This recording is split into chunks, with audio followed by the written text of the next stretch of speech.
Hello student, this is Aishwarya Sharma. हम पढ़ रहे थे विषय गणित। विषय गणित में हमने पढ़ा था दशमलव। दशमलव में आज हम पढ़ेंगे दशमलव की तुलना। ठीक है, कंपैरिजन करेंगे हम दशमलव का। आइए चलते हैं दशमलवों की तुलना। अब तुलना कैसे करेंगे, आइए अब हम 32.55 और 32.5 की तुलना करें। इस स्थिति में हम पहले पूर्ण भाग की तुलना करते हैं। पूर्ण भाग की अगर हम तुलना करें तो पूर्ण भाग में यहाँ भी 32 है और यहाँ भी 32 है, अर्थात ये दोनों तो सेम है। तो इस स्थिति में हम पहले पूर्ण भाग की तुलना करते हैं। हम यह देखते हैं कि दोनों संख्याओं का पूर्ण भाग 32 है, अर्थात समान है। अब क्या है ये, लेकिन हम जानते हैं कि ये दो संख्याएं समान नहीं हैं, इसलिए अब हम इनके दशांश भागों की तुलना करते हैं। अब दशांश भाग पे देखें तो इसके भी दशांश भाग पे 5 है और इसके भी दशांश भाग पे 5 है। तो हम पाते हैं कि 32.55 और 32.5 के दशांश भाग भी समान है। अब हम इनके शतांश भाग की तुलना करते हैं। हम पाते हैं कि 32.55 को हम लिखेंगे 32 प्लस 5/10 प्लस 5/100 और ये क्या होगा 32.5 को हम लिखेंगे 32 प्लस 5/10 प्लस 0/100। तो हम देखते हैं यहाँ पे, देखो यहाँ शतांश भाग पे 5 है, लेकिन ये शतांश भाग पर कुछ भी नहीं है। तो इसलिए हम क्या करेंगे, 32.55 इस क्या होगा, ग्रेटर होगा ना 32.5 से, क्योंकि 32.55 बड़ा है 32.5 से, क्योंकि 32.55 के शतांश स्थान का अंक 32.5 के शतांश स्थान के अंक से बड़ा है।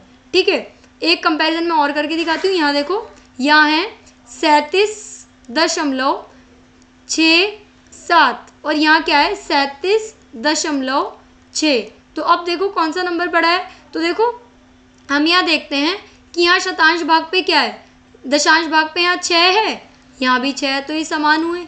यहाँ देखो यहाँ 7 है शतांश भाग पे और यहाँ 0 है, यहाँ कुछ भी नहीं है, तो इसलिए ये नंबर जो है ये हमारा बड़ा हुआ। ठीक है, अब हम चलते हैं नेक्स्ट। कौन सी संख्या बड़ी है। अब देखो ये कह रहे हैं कौन सी संख्या बड़ी है, तो ए पार्ट में बोला है 1 या 099। तो संख्या 1 का पूर्ण भाग 1 है, 1 का तो पूर्ण भाग 1 ही है, पर 0.99 इसका पूर्ण भाग क्या है, इसका पूर्ण भाग 0 है। क्या है इसका पूर्ण भाग 0। तो 0, 1 और 0 में कौन बड़ा होता है, 1 बड़ा होता है, तो इसलिए 1 हमारी बड़ी संख्या होगी 0.99 से।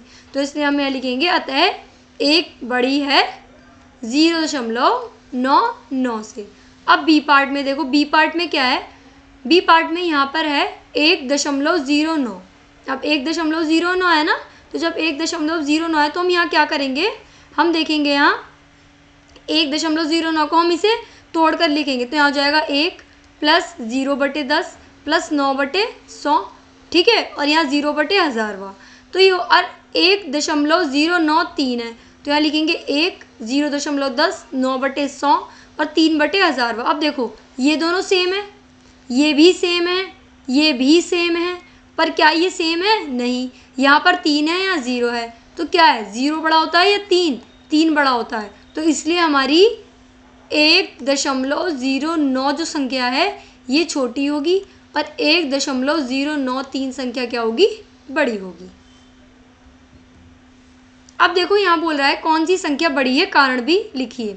अब 0.3 या 0.4, तो बहुत सिंपल है। अब देखो पूर्ण भाग में दोनों की 0 है, तो यहाँ से ये इक्वल हुई, पर दशांश भाग में यहाँ 3/10 है और यहाँ 4/10 है। ये 10 में से 3 भाग है, ये 10 में से 4 भाग है और इक्वल भाग हैं, तो क्या होगी, ये बड़ी होगी ना। तो इसलिए हम कहेंगे 0.03 नहीं 0.3 छोटी है 0.4 से। तो यहाँ लिखा हमने 0.3, इसको हमने 0 और 3/10 ये तो हमने कर लिया। दोनों संख्याओं के पूर्णांक समान है तथा दशांश स्थान का 0.4 अंक का 0.3 अंक से बड़ा है। अब बी पार्ट में हम देखेंगे 0.07 और 0.02। तो 0 क्या है 0.07, अब 0.02, तो देखो यहाँ भी 0 यहाँ भी 0 सेम हो गया, काट दो इसको। अब यहाँ 7 है यहाँ 2 है, तो 7 बड़ा होता है या 2 7, तो इसलिए ये संख्या हमारी बड़ी हो जाएगी। और इसको हम खोल के लिखेंगे तो ये सेम है, कट गया, ये सेम है, कट गया। अब ये देखो ये बड़ा है ना, क्योंकि 7 बड़ा होता है 2 से, तो इसलिए ये हमारी बड़ी संख्या होगी। इसलिए 0.07 बड़ी है 0.02 से, क्योंकि 0.7 के पूर्णांक और दशांश अंक समान है या नहीं है? पूर्णांक और दशांश अंक। शतांश स्थान का अंक 0.07 के शतांश स्थान 0.02 के अंक से बड़ा है। ठीक है, अब पहले से देख लेते हैं सी पार्ट। सी पार्ट में है 3 या 0.8। क्या है? 3 या 0.8। अब देखो ये तो हमें देखकर ही पता चल रहा है कि इसके पूर्ण भाग में 0 है, इसके पूर्ण भाग में 3 है। तो 3 क्या है हमारा? बड़ा है किससे? 0 से। तो हमारी 3 संख्या क्या हो जाएगी? बड़ी हो जाएगी।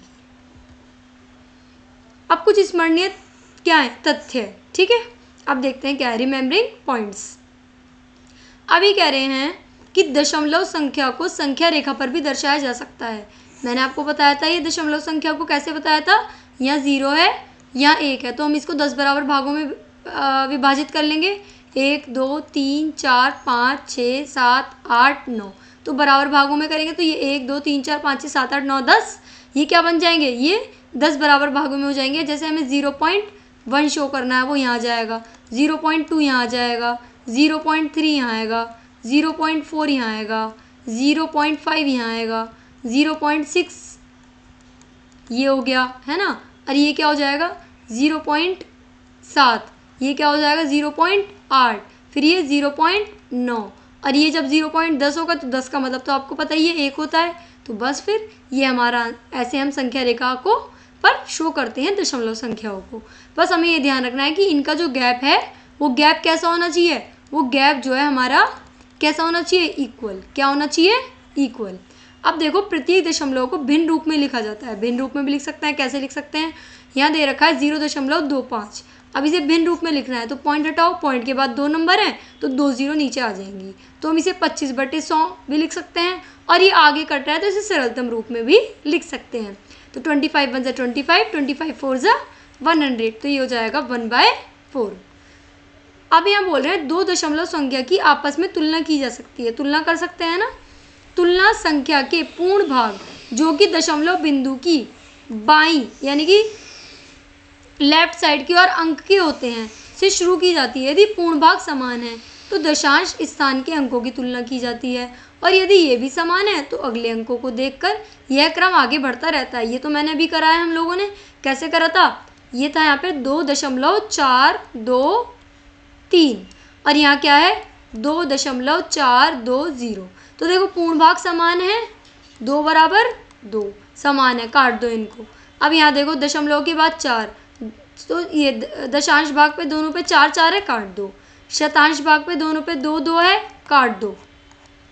अब हजारवा देखो, हजारवे पे यहाँ 3 है, यहाँ 0 है, तो 3 बड़ा होता है ना 0 से, तो इसलिए हमारा 2.423 बड़ा होगा 2.420 से। ठीक है, अब हम एक क्वेश्चन यहाँ करते हैं, कौन सी संख्या बड़ी है, कारण भी लिखिए। तो बड़ी संख्या देखनी है ना, तो यहाँ कह रहे हैं 0.3 या 0.04। बहुत सिंपल है। पूर्ण भाग समान है, हाँ है। दशांश पे यहाँ 3 है या 4 है, तो हमारी 4 ये वाली संख्या बड़ी होगी। अब देखो बी पार्ट में कह रहे हैं 0.07 0.02। तो देखो पूर्ण भाग इनके समान है, दशांश भाग भी इनके समान है, ये भी काटो। अब शतांश भाग पे यहाँ 7 है, यहाँ 2 है, तो 7 बड़ा होता है ना, तो इसलिए 7 बड़ा है 2 से। अब यहाँ देखो 3 या 0.8, 3 या 0.8, तो 3 क्या है हमारा? 3 बड़ी संख्या है, क्योंकि संख्या 3 का पूर्ण भाग संख्या 0.08 के पूर्ण भाग 0 से बड़ा है। यहाँ क्या है? यहाँ पूर्ण संख्या 3 है और यहाँ पूर्ण संख्या 0 है, तो 3 बड़ा होता है ना 0 से, तो इसलिए ये बड़ी हुई। अब डी पार्ट में देखेंगे 0.05 और 0.05। तो अब यहाँ देखो 0.5 है ना ये, अरे 0.05 है, तो यहाँ 0.5 बड़ी संख्या है, क्योंकि 0.5 का दशांश स्थान का अंक संख्या 0.05 के दशांश स्थान के अंक से बड़ा है। इसका दशांश स्थान का अंक है 5 और इसका दशांश स्थान का अंक है 0, तो 5 बड़ा होता है 0 से, इसलिए ये संख्या बड़ी है। अब ई पार्ट में क्या है? 1.23 और 1.2। 1.23 बड़ी संख्या है क्योंकि संख्या 1.23 का शतांश स्थान का अंक, किसका अंक? शतांश का। दशांश और शतांश का अंक संख्या 1.2 के शतांश स्थान के अंक से बड़ा है। ठीक है, तो ये हमारी बड़ी हुई। अब एफ पार्ट में हम देखेंगे 0.099 और 0.19। तो देखो पूर्ण भाग दोनों के समान है।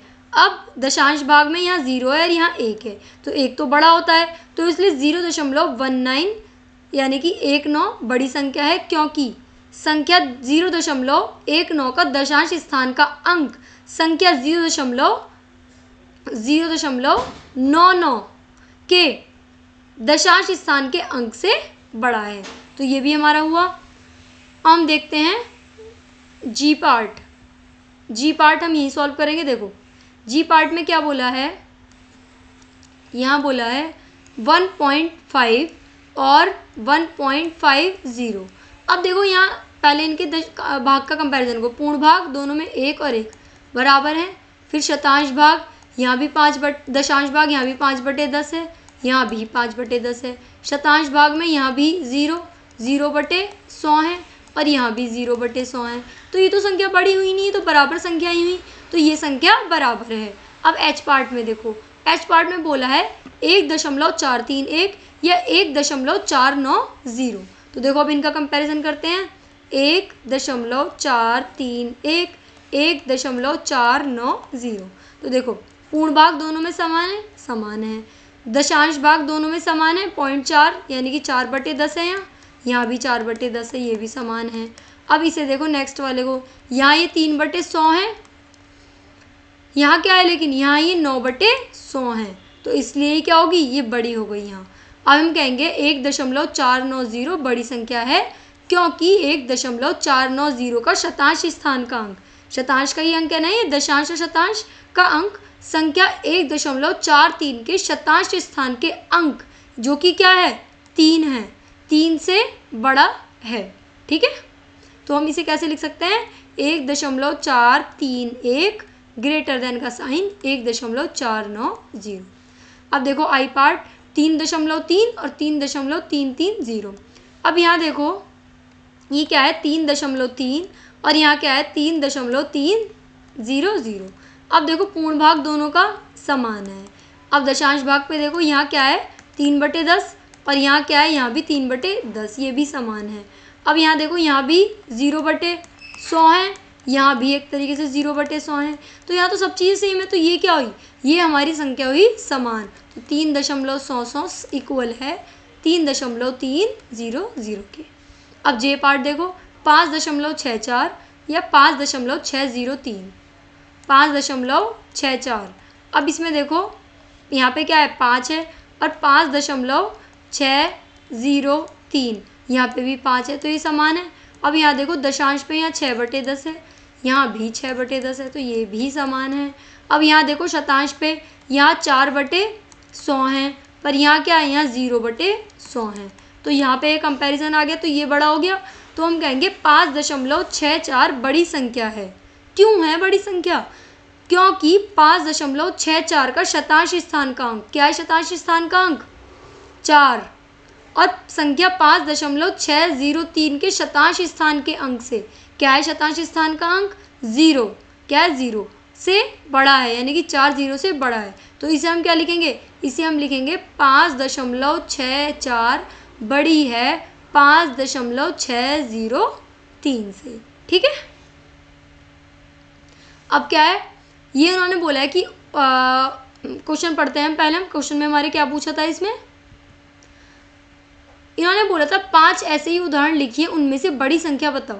अब इसमें हमें खुद से उदाहरण लेने हैं और उनकी बड़ी संख्या हमें बतानी है। तो उदाहरण 1 में हमने लिया 1.20 और 1.24, तो 1 से पूर्ण भाग दोनों का समान है, दशांश भाग के दोनों पे 2 है, शतांश भाग पे 1 पे 0 है और 1 पे 4 है, तो 0 बड़ा होता है या 4 बड़ा होता है, तो इसलिए 1.24 बड़ी संख्या है।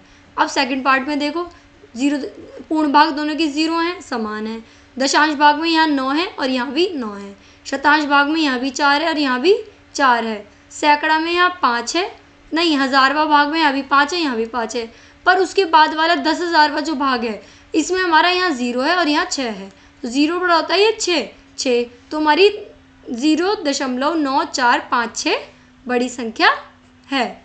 अब देखो 3.30 और 3.35, तो यहाँ पूर्ण भाग में 3 है, यहाँ भी 3 है, दशांश भाग पे 3 है, यहाँ भी 3 है, शतांश भाग पे यहाँ 0 है और यहाँ 5 है, तो 5 बड़ा होता है ना, तो 3.35 बड़ी संख्या है।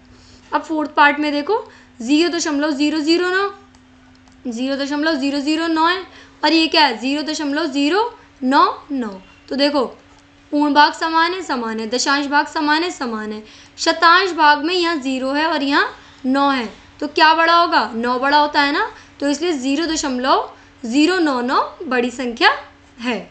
अब यहाँ देखो 50.24 50.04, तो यहाँ देखो दाईं पर 5 है, यहाँ भी दाईं पर 5 है, इकाई पर यहाँ 0 है, इकाई पर यहाँ भी 0 है, दशांश में यहाँ 2 है, दशांश में यहाँ क्या है, यहाँ दशांश में 2 है, यहाँ दशांश में 0 है, तो 2 बड़ा होता है ना, तो ये हो जाएगी 50.24 बड़ी संख्या है। तो आज हमने क्या क्या सीखा, आज हमने सीखा दशमलव की तुलना। क्या सीखा, दशमलव की तुलना। तो मैंने आपको क्या समझाया कि जैसे हमारे पास एक संख्या है 5.24 और यहाँ है 5.2, तो अब देखो हम यहाँ पे क्या करते हैं, पहले पूर्ण भाग देखते हैं। कौन सा भाग देखते हैं, पूर्ण भाग, तो पूर्ण भाग पे यहाँ भी 5 है, यहाँ भी 5 है, ठीक है। फिर हम देखते हैं दशांश भाग, कौन सा भाग देखते हैं हम, दशांश। दशांश भाग में यहाँ भी 2 है, यहाँ भी 2 है। फिर हम क्या देखते हैं, दशांश के बाद हम देखते हैं शतांश भाग। क्या देखते हैं, शतांश भाग। शतांश में यहाँ क्या है, यहाँ शतांश में 4 है और यहाँ 0 है, तो ये बड़ा हुआ ना, तो इसलिए हम कहेंगे कि 5.24 बड़ी संख्या है 5.2 से। तो इसमें हम चलते हैं, कैसे चलते हैं, हम ऐसे चलते हैं, ऐसे देखते हुए चलते हैं।